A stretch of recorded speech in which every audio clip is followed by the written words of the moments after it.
when the VCs have the kind of ambiguity that this legislation brings into the marketplace, the engine of technology is the internet. The engine of growth is the internet. This is going to be compromised by your legislation, and yet you ask me over and over again to support you in that compromise. I can't accept it. It's a fundamental voting issue for us in the technology committee. Well, let's keep working on it, because the bill already is out of committee, so that doesn't get undone. It's now on the floor, and frankly, it's on the floor where the real work gets done, and where the big amendments can come in, and where people can work to make it safer and better. As I see it, you vote for it in its current. I would, because I think it's clear. But I also think that there's going to be a useful discussion on it. There are people who I respect a lot who agree with me about it. I want the chance to hear them out and to work to make the bill better. And that's what's going to happen in the natural course. For people who are not as attuned to the discussion as you and I are, let me just say that this is the same piece of legislation that Ted mentioned earlier that would allow the Attorney General to close down websites if they had no significant business other than the sale of pirated property that somebody else owned that they didn't have any licensing authority. With all due respect, that's an inaccurate statement.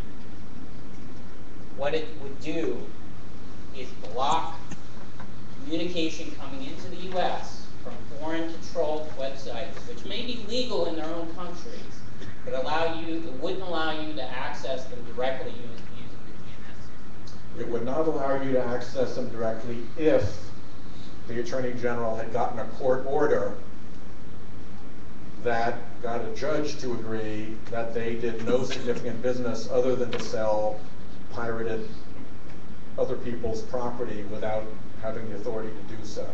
And to me, that's legitimate. I don't want some Ukrainian to be selling movies, music, art, designs, stuff that is manufactured here in America without paying the Americans who designed it and without supporting the industries that made it happen. And we can continue this discussion offline because this is coming up in the next couple of weeks.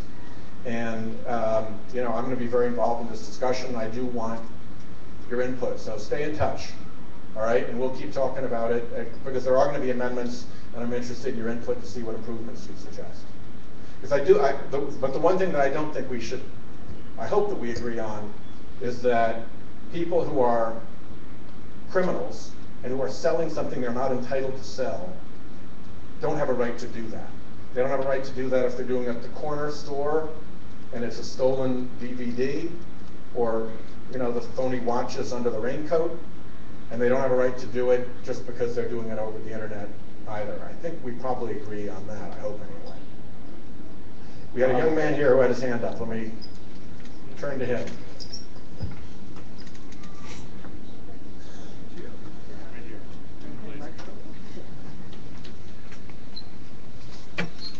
Well, to follow up on what he said about HIPAA, how can you relate to that it would benefit one group of people, obviously the film industry in specific, but the internet is our country's fastest growing area of jobs. Jobs created every day. The whole American dream of someone can come here with nothing has been really shown in the internet industry. We see startups every day. But the PIPA and the SOPA Acts would pretty much immediately cause that to not exist anymore. With obviously you can't shut down YouTube, but if a act was passed that allowed corporations such as the film industry in general to sue or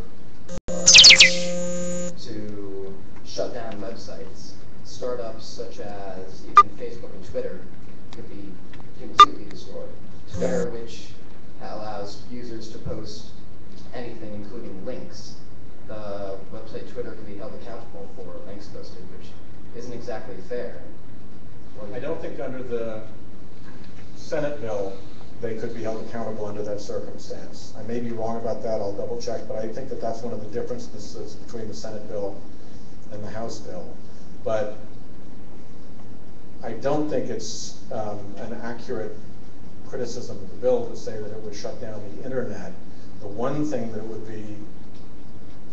provide is it provides a mechanism where U.S. law enforcement authorities can go to court and get an order saying that a particular website can be closed down, only if they've shown the judge that that particular website does no significant business other than to traffic in stolen property that is other people's intellectual property. Now, and I think that's a pretty strong. Both of the bills isn't as clear as you just put it.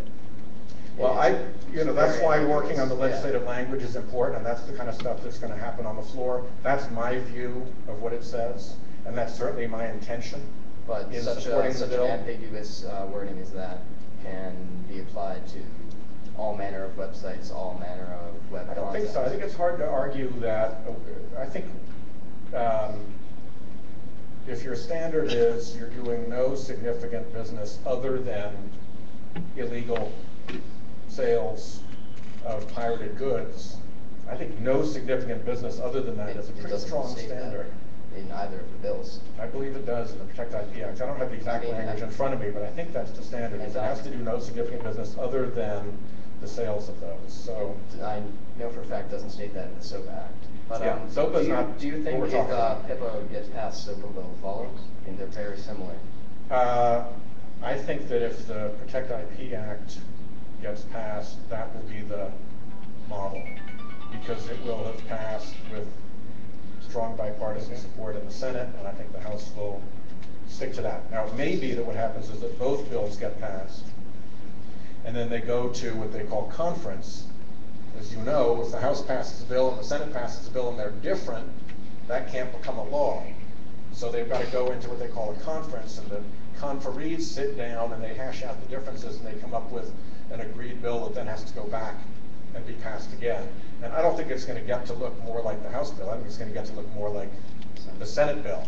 And I think there's a good case to be made on behalf of YouTube and on behalf of Twitter and on behalf of other social media sites that they want it to be absolutely clear that they can't be targeted. And I think they're right about that. I think it is clear. They're not satisfied. That's why we work to improve the language. But I think that's where we are. Neither of the bills will actually stop pirated goods. I mean, no, but they'll stop some of the most obvious sites where it takes place in plain view. And what concerns me here is that we have so much crime over the internet. We have, you just saw the headline today in the Wall Street Journal about how the banks are getting together because they're being hit so often by people stealing money out of people's accounts with false IDs. We've already talked about the intellectual property theft, where particularly the Chinese are coming in and they're stealing people's intellectual property. It's industrial espionage. I mean, it's a crime. You shouldn't be able to do that. Here we have an internet crime that is happening in the light of day. If you can go to Google right now and Google, I want to see a pirated movie, you're about 3 hops of your keyboard away from a pirated website. One of them is even called Pirate Bay. How about that for being sophisticated? So when people are getting away with criminal activity in plain view, and nobody's doing anything about it, I think it sends a really crummy signal about enforcing the rest of against the rest of the crime that's happening on the internet. But we are going to continue to work about it. Your points, the concerns are very real, and I will take them to heart when we go back to finish the bill. And I appreciate, as